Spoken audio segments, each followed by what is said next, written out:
Meski elektabilitas mengungguli calon gubernur Jawa Tengah lainnya, namun sepertinya nama Hendrar Prihadi justru tidak masuk dalam radar PDIP untuk Pilkada Jateng 2024.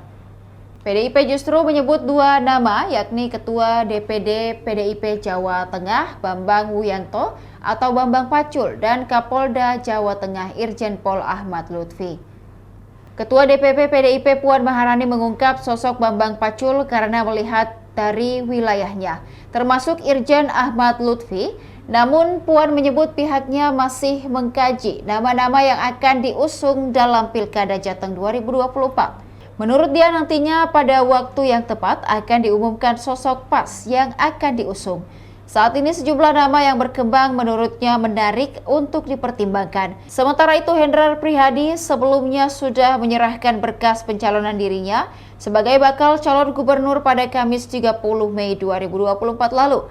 Ketua DPC PDIP Kota Semarang itu disebut-sebut sebagai sosok yang potensial menggantikan Ganjar Pranowo. Demikian Tribun Timur Hot News kali ini, saksikan juga berita lainnya hanya di kanal YouTube dan Facebook Tribun Timur. Download Tribun X sekarang, menghadirkan lokal menjadi Indonesia.